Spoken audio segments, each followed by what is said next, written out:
துலா ராசியில் பிறந்தவரா நீங்கள்? இந்த பங்குனி மாதம் முன்னேற்றமா? பார்ப்போம். ஹஸ்ட்ரோ தமிழ் வியாசா ஸ்ரீயின் வணக்கம். 2026 பங்குனி மாதம் உங்களுக்கு எப்படி இருக்கும் என்று பார்ப்போமா?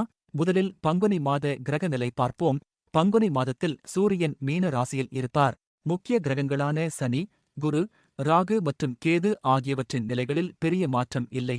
சுக்கிரன் இந்த மாத ஆரம்பத்தில் மீனத்தில் உச்சம் பெற்று இருப்பார். பின்னர் பங்குனி 13, மார்ச் 26 அன்று மேஷ ராசிக்கு பெயர்ச்சி ஆகிறார். மேலும் இந்த மாதத்தில் சூரியன், செவ்வாய், சனி, சுக்கிரன் ஆகிய கிரகங்கள் பல நாட்கள் சேர்ந்து இருப்பது குறிப்பிடத்தக்கது.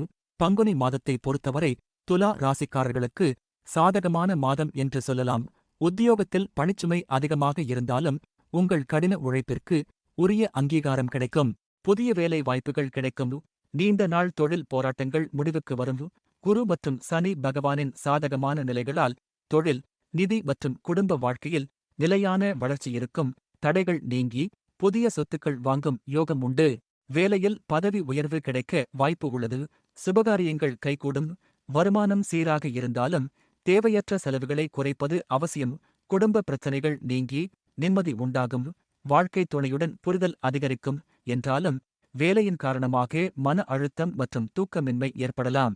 எனவே போதிய ஓய்வு அவசியம். ஆரோக்கியத்தில் கவனம் செலுத்த வேண்டும். மாணவர்கள் கல்வியில் கூடுதல் கவனம் செலுத்த வேண்டும். கவனமாக இருக்க வேண்டிய நாட்கள் மார்ச் 24, 25. இந்த வீடியோ உங்களுக்கு பயனாக இருந்தால் லைக் செய்யுங்கள். இங்கு சொல்லப்பட்ட ஜோதிட குறிப்புகள் பொதுவானவை ஆகும். நன்றி.